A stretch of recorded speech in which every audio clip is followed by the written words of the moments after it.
اعوذ باللہ من الشیطان الرجیم بسم اللہ الرحمن الرحیم۔ اس بار ہم پیش کر رہے ہیں رحمتا للعالمین۔ جیسا کہ اللہ تعالیٰ کا ارشاد ہے، نبی کریم صلی اللہ علیہ وسلم بنی نوع انسان کے لیے اللہ کے آخری نبی ہیں، اور آپ پر نازل ہونے والی کتاب قرآن مجید اللہ تعالیٰ کی آخری کتاب ہے۔ لہذا نبی کریم صلی اللہ علیہ وسلم کی پاکیزہ زندگی امت مسلمہ کے لیے تا قیامت واجب الاتباع، رشد و ہدایت کا ابدی سرچشمہ اور ذریعہ نجات ہے۔ یقیناً رسول اللہ کی زندگی تمہارے لیے بہترین نمونہ ہے، لہذا رحمت للعالمین کی سیرت مطہرہ کا مطالعہ ہر مسلمان کی زندگی کا لازمی حصہ قرار پایا، جس کی تیاری میں قرآن مجید، صحیح احادیث اور مستند سیرت کی کتابوں سے استفادہ کیا گیا ہے۔ سیرت النبی صلی اللہ علیہ وسلم کو مفصل طور پر بیان کیا گیا ہے۔ نبی صلی اللہ علیہ وسلم کی زندگی کے تمام پہلو اور واقعات ترتیب وار انتہائی دلچسپ انداز، خوبصورت آواز اور آسان الفاظ میں بیان کیے گئے ہیں۔ ہمارے رسول مقبول محمد صلی اللہ علیہ وسلم کی ولادت باسعادت موسم بہار میں پیر کے دن صبح صادق کے بعد اور طلوع آفتاب سے پہلے 9 ربیع الاول سن عام الفیل 20 یا 22 اپریل 571 عیسوی کو مکہ مکرمہ میں ہوئی۔ پیر کا دن آپ کی مبارک زندگی میں بڑی اہمیت کا حامل ہے۔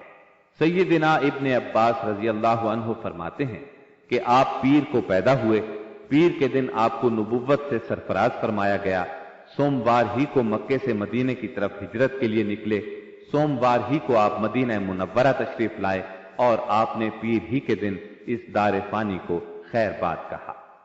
آپ کے پیدا ہوتے ہی آپ کے دادا عبد المطلب آپ کو گود میں اٹھا کر خانہ کعبہ میں لے گئے، آپ کے لیے دعا کی اور محمد نام رکھا۔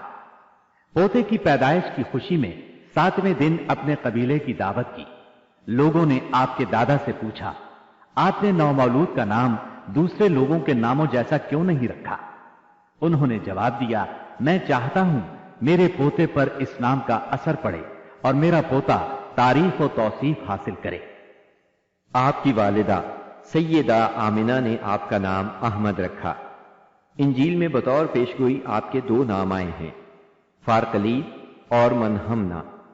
قرآن مجید کی سورہ انبیاء آیت 107 میں اللہ تعالیٰ نے آپ کو رحمت للعالمین کہا ہے، یعنی ہم نے آپ کو تمام جہانوں کے لیے رحمت بنا کر بھیجا ہے۔ آپ کا نسب نامہ اس طرح ہے، محمد بن عبداللہ بن عبد المطلب بن ہاشم بن عبد مناف بن قصی بن کلاب بن مرہ بن کعب بن لعی بن غالب بن فہر بن مالک بن نذر بن کنانہ بن خزیمہ بن مدرکہ بن الیاس بن مزر بن نزار بن معد بن عدنان۔ اس بات پر سب کا اتفاق ہے کہ عدنان سیدنا اسماعیل علیہ السلام کی نسل سے ہیں، لیکن دونوں کے درمیان میں کتنی پشتیں ہیں اور ان کے نام کیا کیا ہیں، اس میں بہت اختلاف پایا جاتا ہے۔ آپ کی والدہ کا نام سیدہ آمنہ تھا۔ سیدہ آمنہ کے والد وہب بن عبد مناف بن زہرہ بن کلاب تھے۔ یہ وہی کلاب ہیں جو والد کی طرف سے بھی نبی صلی اللہ علیہ وسلم کے نسب نامے میں آتے ہیں۔ ان کا اصل نام عروہ یا حکیم تھا، لیکن کتوں کے ذریعے بکثرت شکار کھیلا کرتے تھے، اس لیے کلاب کے نام سے مشہور ہو گئے۔ عربی میں کلاب کتوں کو کہتے ہیں۔ آپ اسماعیل علیہ السلام کی اولاد میں سے ہیں۔ اسماعیل علیہ السلام کی خاطر جب اللہ تعالیٰ نے زمزم کا کنواں جاری کیا تو قبائل جرہم اور ایاد کے خانہ بدوش عرب سیدہ ہاجرہ کی اجازت سے وہاں آ کر رہائش پذیر ہوئے۔ کعبے کے متولی اسماعیل علیہ السلام اور ان کی اولاد رہی۔ ایک عرصے کے بعد بنو جرہم اور سیدنا اسماعیل کی اولاد میں کعبے کی تولیت کے سلسلے میں جھگڑا ہوا تو کعبے کی خدمت اور تولیت اولاد اسماعیل اور بنو جرہم میں تقسیم ہو گئی۔ اور جب بنو خزاعہ نے لڑ کر مکے پر قبضہ کیا تو ایک مدت تک کعبے کی تولیت بھی ان کے پاس رہی، لیکن بنو اسماعیل بہرحال مکے ہی میں رہے۔ ان کے ایک فرد کلاب نے شمالی عرب نے قبیلہ خزاعہ میں شادی کی، اس سے قصی پیدا ہوئے۔ وہ جوان ہو کر اپنے قبیلے میں واپس آ گئے۔ خسر کی وفات کے بعد قصی نے اپنے ننہال کی مدد سے بنو خزاعہ کو مجبور کیا کہ وہ شہر چھوڑ کر مضافات میں جا بسا۔ بنو خزاعہ کے سردار نے کعبے کے قیمتی چڑھاووں کو زمزم کے کنویں میں ڈال کر اس کو پاٹ دیا اور کنواں غائب ہو گیا۔ پھر قصی کو بہت بڑا اقتدار حاصل ہوا، اس کی اولاد پھلی پھولی اور اسے قوم کا بہت بڑا سردار تسلیم کیا گیا۔ قصی نے مکے میں ایک شہری مملکت کا آغاز کیا، وہاں دارالندوہ یعنی پارلیمنٹ اور ٹیکس کے نئے محکمے قائم کیے، لیکن وفات کے وقت حکومت اپنے بچوں میں تقسیم کر دی۔ کسی کو کعبے کی رکھوالی سونپی، کسی کو چابی دی، کسی کو فوج کی قیادت تو کسی کو ٹیکس کا حساب کتاب سونپا۔ بعد کی نسلوں میں انتظامات کی مزید تقسیم در تقسیم ہوئی۔ آغاز اسلام کے وقت وہاں 10 سرداروں کی ایک مجلس کار فرما نظر آتی تھی۔ قصی کے 4 بیٹے تھے، ان میں عبد مناف بڑے نامور اور صاحب عزت ہوئے۔ عبد مناف کے بھی 4 بیٹے تھے، ان میں ہاشم شہرت میں سبقت لے گئے۔ ہاشم آپ کے پردادا تھے، بہت دولت مند ہونے کے ساتھ ساتھ سخاوت، مروت اور احسان میں بھی بے مثال تھے۔ ہاشم کہلانے کی وجہ یہ تھی کہ ان کے عہد میں ایک مرتبہ مکہ مکرمہ میں قحط پڑ گیا۔ یہ فلسطین گئے اور اونٹوں پر آٹے کی بہت سی بوریاں لاد لائے، بہت سے اونٹ ذبح کیے، ان کا شوربہ تیار کیا، روٹیاں پکوائیں، ان روٹیوں کو شوربے میں بھگو بھگو کر اہل شہر کو کھلاتے رہے۔ عرب اس کھانے کو حشیم اور سریف کہتے ہیں۔ یہ سلسلہ ایک مدت تک جاری رہا، اسی وجہ سے ان کا نام ہاشم پڑ گیا۔ وہ حاجیوں کی خدمت اور مہمان نوازی میں بھی بڑھ چڑھ کر حصہ لیتے تھے۔ اسی سخاوت اور فیاضی سے ہاشم کا نام پورے عرب میں مشہور ہو گیا۔ ذاتی اثر و رسوخ اور وجاہت کی وجہ سے ان کی دوسرے ممالک کے درباروں میں بھی رسائی تھی۔ انہوں نے ہی قریش میں سب سے پہلے یہ دستور جاری کیا کہ سال میں 2 مرتبہ تجارتی قافلے روانہ ہوا کریں، موسم گرما میں شام کی طرف اور موسم سرما میں یمن کی طرف۔ چنانچہ اسی دستور کے مطابق دونوں موسموں میں قافلے روانہ ہوتے تھے۔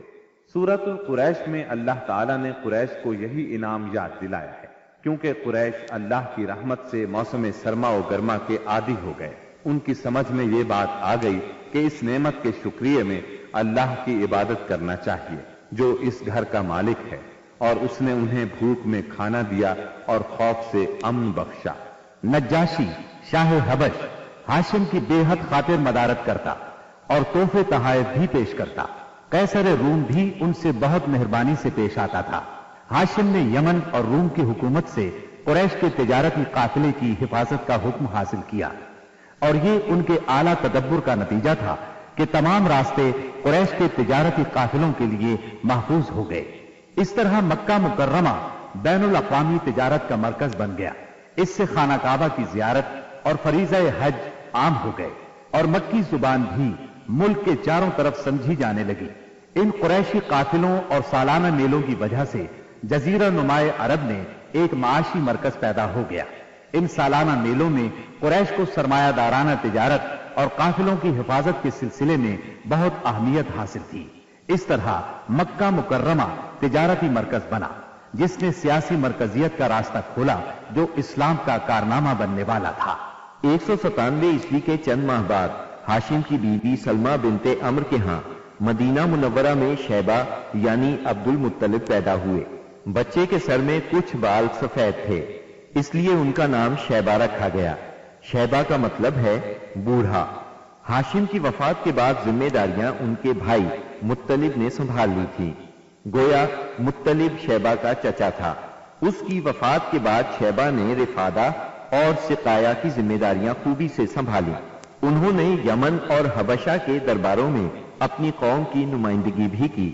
ان کی ملکیت میں ایک قدرتی چشمہ بھی تھا۔ ایک دن خواب میں انہیں اشارہ ملا کہ فلاں جگہ کھود کر غائب شدہ زمزم کا کنواں برآمد کریں۔ کھودتے وقت اس سے انہیں دفن شدہ خزانہ بھی ملا جو کعبے کے چڑھاووں پر مشتمل تھا۔ عبد المطلب کو زمزم کی ملکیت کے لیے بہت دشواریاں پیش آئیں، مگر اہل شہر امن پسند تھے۔ انہوں نے طے کیا کہ کسی غیر جانبدار حاکم سے اس کا فیصلہ کرا لیا جائے۔ عبد المطلب نے یہ بات مان لی، لیکن پریشان بھی تھے، اس لیے منت مانی کہ اگر اللہ نے مجھے 10 بیٹے دیے اور وہ بلوغت کو پہنچے تو میں ان میں سے ایک کو کعبے میں جا کر اللہ کے لیے قربان کر دوں گا۔ جب 10واں بیٹا بھی بلوغت کو پہنچ گیا تو عبد المطلب کو منت یاد آئی۔ انہوں نے بیٹوں کے درمیان قرعہ ڈالا تاکہ جس کا نام نکلے اسے قربان کر دیں۔ قرعہ نبی اکرم صلی اللہ علیہ وسلم کے والد عبداللہ کے نام نکلا۔ عبد المطلب کا ارادہ دیکھ کر رشتہ داروں اور دوستوں نے دخل اندازی کی اور انہیں مشورہ دیا کہ وہ کسی خاتون عرافہ کے پاس جا کر حل دریافت کرے۔ چنانچہ عبد المطلب ایک عرافہ کے پاس گئے۔ اس نے معاملہ سن کر مشورہ دیا کہ بیٹے اور 10 اونٹوں کے درمیان قرعہ ڈالو، اگر عبداللہ کے نام نکلے تو مزید 10 اونٹ بڑھا دو، اس طرح خون بہا کی مقدار میں اضافہ کرتے جاؤ یہاں تک کہ قرعہ خون بہا پر نکلے۔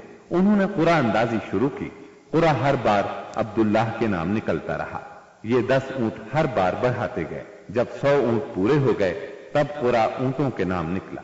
عبد المطلب نے 3 بار ایسا کیا تاکہ اطمینان ہو جائے۔ ہر بار 100 اونٹوں ہی کا قرعہ نکلا۔ اب انہیں اطمینان ہو گیا کہ یہی اللہ کو منظور ہے۔ زمزم کے کنویں کی ملکیت حاصل کرنے کے علاوہ عبد المطلب کی زندگی کا دوسرا اہم واقعہ ابرہہ کا بیت اللہ پر حملہ ہے۔ تاریخ میں اس کو واقعہ فیل کے نام سے یاد کیا جاتا ہے۔ ابرہہ ایک عیسائی سردار تھا۔ شاہ حبشہ نجاشی کی طرف سے یمن کا حاکم تھا۔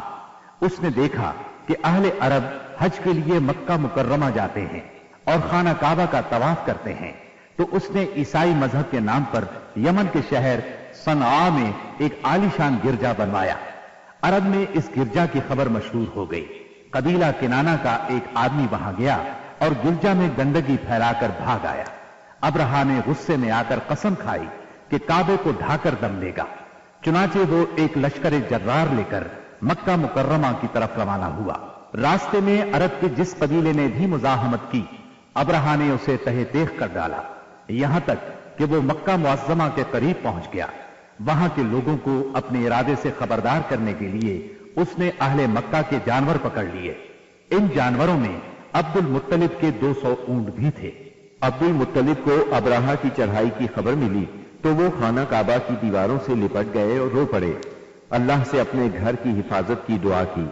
قریش کے چند سرداروں کو لے کر ابرہہ سے ملنے کے لیے گئے اور اس سے اپنے اونٹوں کی واپسی کا مطالبہ کیا۔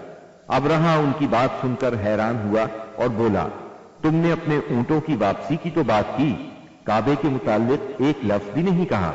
میں تو یہاں کعبے کو ڈھانے کے لیے آیا ہوں۔ عبد المطلب نے جواب دیا، اونٹ میری ملکیت ہیں، اس لیے ان کی رہائی کے لیے چلا آیا۔ کعبے کا مالک اللہ ہے جو اپنے گھر کو بچانے کی پوری طاقت رکھتا ہے۔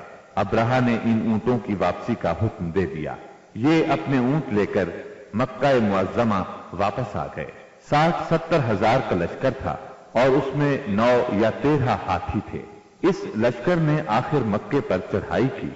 لشکر مکے کے نزدیک پہنچا تو محمود نامی ہاتھی نے مکے میں داخل ہونے سے انکار کر دیا اور وہیں بیٹھ گیا۔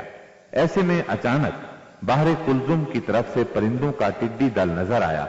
ان کے پنجوں اور چونچوں میں کنکریاں تھیں۔ جن سپاہیوں پر وہ کنکریاں پڑتی ان کے اعضاء کٹنا شروع ہو جاتے۔ ان کنکریوں کے گرنے سے ابرہہ کی فوج اور ہاتھیوں کا جو حشر ہوا وہ بلا شبہ تاریخ عالم کا ایک نہایت حیرت ناک باب ہے۔ خود ابرہہ مشکل سے گرتا پڑتا صنعاء تک پہنچا اور نہایت دردناک عذاب میں گرفتار ہو کر یمن میں مرا۔ عربوں کے ہاں اس سال کو عام الفیل کہتے ہیں۔ ایک مدت تک یہی تقویمی سال شمار ہوتا رہا۔ قرآن کریم میں یہ واقعہ سورہ فیل میں بیان ہوا۔ کیا تم نے نہیں دیکھا تمہارے پروردگار نے ہاتھی والوں کے ساتھ کیا سلوک کیا؟ کیا اس نے ان کی تدبیر کو اکارت نہیں کر دیا اور ان پر پرندوں کے جھنڈ بھیج دیے؟ جو ان پر پکی ہوئی مٹی کے پتھر پھینک رہے تھے، پھر ان کا یہ حال کر دیا جیسے جانوروں کا کھایا ہوا بھوسا۔ واقعہ فیل کے 50-55 دن بعد عبد المطلب کعبے کا طواف کر رہے تھے کہ انہیں پوتے کی ولادت کی خوشخبری ملی۔ 75 سالہ دادا بہت خوش ہوئے۔ نبی کریم صلی اللہ علیہ وسلم ان کے پیارے فرزند جناب عبداللہ کی یادگار تھے، جن کی زندگی 100 اونٹوں کی قربانی دے کر بچائی گئی تھی، لیکن پھر اچانک وہ فوت ہو گئے۔ ان کی وفات سے بوڑھے باپ کو جو صدمہ پہنچا تھا، پوتے کی ولادت سے ایک حد تک وہ کم ہو گیا۔ عبداللہ کی والدہ یعنی نبی صلی اللہ علیہ وسلم کی دادی کا نام فاطمہ بنت عمرو تھا۔ عبداللہ کے 2 سگے بھائی زبیر اور ابو طالب تھے۔ بی بی آمنہ سے نکاح کے بعد عبداللہ نے رواج کے مطابق 3 دن تک سسرال میں قیام کیا۔ اس کے بعد تجارت کی غرض سے شام چلے گئے۔ واپسی پر یثرب یعنی مدینہ منورہ میں ٹھہرے تاکہ اپنے والد کے حکم کے مطابق کھجوروں کا سودا کریں۔ مدینہ منورہ ہی میں قیام کے دوران وہ بیمار ہو گئے۔ آپ کی بیماری کی خبر مکہ پہنچی تو عبد المطلب نے فوراً اپنے بڑے بیٹے حارث کو عبداللہ کی خبر گیری کے لیے مدینہ روانہ کیا۔ حارث مدینہ پہنچے تو معلوم ہوا 1 ماہ بیمار رہنے کے بعد عبداللہ انتقال کر گئے ہیں۔ انتقال کے وقت انہوں نے 5 اونٹ، چند بکریاں اور 1 باندی چھوڑی، جس کی کنیت ام ایمن اور نام برکت تھا۔ عبداللہ کا انتقال اپنے پیغمبر بیٹے کی ولادت سے چند ماہ پہلے ہی ہو گیا تھا۔ گویا آپ صلی اللہ علیہ وسلم شکم مادر ہی میں یتیم ہو گئے تھے۔ آپ کی والدہ سیدہ آمنہ طہارت نفس، شرافت، عزت، عفت، عصمت اور پاکبازی میں بے مثال تھی۔ اپنی قوم میں سیدۃ النساء کے لقب سے مشہور تھی۔ ددھیال اور ننہیال دونوں کے اعتبار سے آپ عرب کے بہترین قبیلے اور بہترین قوم میں سے تھی۔ ولادت باسعادت کے بعد 3-4 دن تک آپ کی والدہ نے آپ کو دودھ پلایا۔ پھر آپ کے چچا ابو لہب کی آزاد کردہ کنیز سویبہ نے اور پھر حلیمہ سعدیہ نے دودھ پلایا۔ اکثر سیرت نگاروں نے کنیز کا نام سوبیہ ہی لکھا ہے، لیکن دراصل اس کا نام سویبہ تھا۔ جس طرح صحیح بخاری اور سیرت نگاری کے عالمی مقابلے میں اول آنے والی سیرت نبوی پر مستند کتاب الرحیق المختوم میں مذکور ہے۔ دودھ پلانے کی ذمہ داری ماہ ربیع الاول 52 قبل ہجری یعنی اپریل 571 عیسوی میں سونپی گئی۔ اس زمانے میں عرب میں یہ دستور تھا، جو آج کے دور میں بھی باقی ہے، کہ نوزائیدہ بچوں کو دودھ پلانے کے لیے شرفاء ابتدا ہی سے دیہات میں بھیج دیا کرتے تھے، تاکہ دیہات کی صاف ستھری اور کھلی آب و ہوا میں ان کی پرورش ہو سکے، زبان اہل عرب جیسی فصیح ہو جائے اور اہل عرب کی دیگر خصوصیات اوائل عمر ہی سے بچوں میں راسخ ہو جائیں۔ اس دستور کے مطابق سال میں 2 مرتبہ بنی سعد کی عورتیں شیرخوار بچوں کی تلاش میں آیا کرتی تھیں۔ چنانچہ آپ کی پیدائش کے 8 دن بعد انہی عورتوں کے ساتھ حلیمہ سعدیہ بھی تشریف لائیں۔ دوسری عورتوں کو تو مکہ مکرمہ کے کھاتے پیتے گھرانوں کے بچے دودھ پلانے کے لیے مل گئے، لیکن حلیمہ سعدیہ خالی ہاتھ رہ گئیں۔ نبی کریم صلی اللہ علیہ وسلم چونکہ یتیم تھے، اس لیے انعام و اکرام کی امید کم تھی، اس لیے کسی عورت نے ان کے گھر کی طرف توجہ نہ کی۔ آخر جب روانگی کا وقت آیا تو حلیمہ کو خالی ہاتھ جانا بہت ناگوار گزرا، اور اللہ تعالی کی طرف سے ان کا دل اس یتیم بچے کی طرف کھنچنے لگا۔ چنانچہ انہوں نے اپنے شوہر حارث سے جا کر کہا، اللہ کی قسم مجھے یہ اچھا نہیں لگتا کہ میری ساری سہیلیاں تو بچے لے کر جائیں اور میں اکیلی کوئی بچہ لیے بغیر جاؤں، میں جا کر اس یتیم بچے ہی کو لے لیتی ہوں۔ شوہر نے یہ سن کر کہا، کوئی حرج نہیں، ممکن ہے اللہ ہمارے لیے اسی میں برکت عطا کر دے۔ اس کے بعد انہوں نے جا کر بچے کو لے لیا۔ قافلہ روانہ ہوا، سب سوار ہو کر چل پڑے۔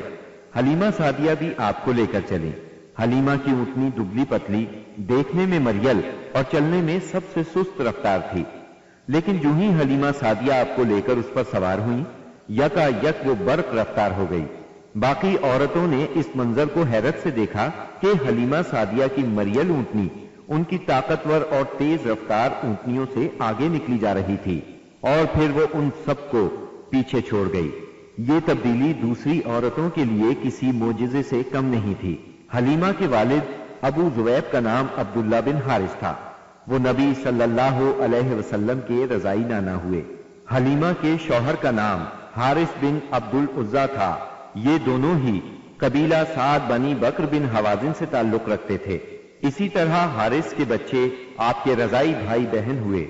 جب تک آپ صلی اللہ علیہ وسلم حلیمہ سعدیہ کے گھر رہے، ان کا گھر برکتوں سے مالا مال رہا۔ حلیمہ بیان کرتی ہیں کہ وہ جب آئی تھیں تو قحط سالی کا دور تھا۔ ان کے پاس ایک گدھی تھی جو اس قدر دبلی پتلی اور مریل تھی کہ پورے قافلے میں سب سے سست اور مریل چال چلتی تھی۔ ایک اونٹنی بھی تھی مگر وہ قطرہ دودھ کا نہیں دیتی تھی۔ حلیمہ کا اپنا بچہ بھوک سے بے قرار ہو کر بلکتا رہتا تھا، خود سوتا نہ ماں باپ کو سونے دیتا۔ مگر جب وہ آپ کو لے کر اپنے گھر آئیں اور آپ کو گود میں لیا تو سینہ دودھ سے بھر گیا، یہاں تک کہ آپ نے پیٹ بھر کر دودھ پیا، اور آپ صلی اللہ علیہ وسلم کے ساتھ حلیمہ کے بیٹے نے بھی خوب دودھ پیا۔ پھر دونوں آرام کی نیند سو گئے۔ اس رات حلیمہ کا بچہ بالکل نہ رویا۔ ادھر شوہر اونٹنی کے پاس گیا تو کیا دیکھتا ہے، تھن سے دودھ ابلا چاہتا ہے۔ چنانچہ وہ دودھ دوہنے لگا۔ اس نے اس قدر دودھ دوہا کہ گھر کے سب برتن بھر گئے۔ دونوں نے خوب دودھ پیا اور آرام کی نیند سو گئے۔ حلیمہ سعدیہ کا گھرانہ سب سے زیادہ قحط زدہ تھا، لیکن مکے سے واپسی کے بعد ان کی یہ حالت ہوئی کہ جب بکریاں چر کر گھر واپس آئیں تو ان کی کوکھیں نکلی ہوئی تھی اور تھن دودھ سے لبریز تھے۔ اب گھر والے خوب دودھ پینے لگے، جبکہ قحط کی وجہ سے دوسرے گھرانوں کو دودھ بالکل نہیں ملتا تھا۔ یوں اس گھرانے کو مسلسل خیر و برکت نصیب ہوئی۔ حلیمہ کا دستور تھا کہ وہ ہر 6 ماہ بعد آپ کو مکے لاتی، والدہ اور خاندان کے لوگوں سے ملاتی اور پھر اپنے دیار بنی سعد واپس لے جاتی۔ جب مدت رضاعت پوری ہو گئی تو دودھ چھڑا کر آپ کی والدہ کے پاس لائی۔ اب تک وہ آپ کی وجہ سے خیر و برکت دیکھ چکی تھی، اس وجہ سے چاہتی تھی کہ آپ کو ابھی ان کے پاس ہی رہنے دیا جائے۔ چنانچہ انہوں نے آپ کی والدہ سے کہا، کیوں نہ آپ بچے کو ابھی میرے پاس ہی رہنے دیں تاکہ یہ اور مضبوط ہو جائے، مجھے مکے کی وبا سے ڈر لگتا ہے۔ والدہ اس پر راضی ہو گئیں اور حلیمہ آپ کو لے کر خوش خوش اپنے گھر آ گئیں۔ اس طرح آپ قریباً 2 برس تک وہیں رہے۔ پھر آپ کے سینہ مبارک کو چاک کرنے کا واقعہ پیش آیا۔ اس واقعے سے خوفزدہ ہو کر حلیمہ اور ان کے شوہر نے آپ کو آپ کی والدہ آمنہ کے حوالے کر دیا۔ انس بن مالک رضی اللہ عنہ بیان کرتے ہیں، آپ بچوں کے ساتھ کھیل رہے تھے کہ جبریل علیہ السلام تشریف لائے۔ آپ کو لٹا کر سینہ چاک کر دیا، پھر آپ کا دل نکالا اور اس میں سے ایک لوتھڑا نکال کر فرمایا، یہ تم سے شیطان کا حصہ ہے۔ پھر دل کو سونے کے تشت میں زمزم کے پانی سے دھویا اور واپس سینہ مبارک میں رکھ دیا۔ ادھر بچے دوڑ کر حلیمہ سعدیہ کے پاس آئے اور کہنے لگے، محمد کو قتل کر دیا گیا۔ وہ لوگ فوراً آپ کے پاس پہنچے، دیکھا کہ رنگ اترا ہوا ہے۔ سیدنا انس کا بیان ہے کہ میں نبی اکرم صلی اللہ علیہ وسلم کے سینے پر سلائی کا نشان دیکھا کرتا تھا۔ اس واقعے کے بعد آپ کو مکے پہنچا دیا گیا اور آپ نے اپنی ماں کے سایہ محبت میں اپنے خاندان کے اندر کوئی 2 برس گزارے۔ پھر والدہ، دادا اور ام ایمن کے ساتھ مدینہ منورہ کا سفر کیا، جہاں آپ کے والد کی قبر بھی تھی اور دادا کا ننھیال بھی تھا۔ آپ مدینے میں 1 ماہ رہ کر واپس ہوئے تو راستے میں آپ کی والدہ بیمار ہو گئیں اور مقام ابوا پہنچ کر انتقال کر گئیں۔ انا للہ و انا الیہ راجعون، انہیں وہیں دفن کیا گیا۔ اب بوڑھے عبد المطلب آپ کو لیے مکے پہنچے۔ ان کے دل پر آپ کی والدہ کی وفات کی وجہ سے گہرا اثر تھا۔ آپ کے لیے ان کے دل میں ایسی محبت پیدا ہوئی کہ خود ان کے اپنے بیٹوں کے لیے ویسی محبت نہ تھی۔ وہ آپ کی بہت قدر کرتے، اپنی اولاد سے بڑھ کر چاہتے، خوب اکرام کرتے، اپنے لیے تیار کرائے گئے خاص فرش پر انہیں بٹھاتے، اس فرش پر کسی اور کو نہ بیٹھنے دیتے، پیٹھ پر ہاتھ پھیرتے، آپ کی نقل و حرکت دیکھ کر خوش ہوتے۔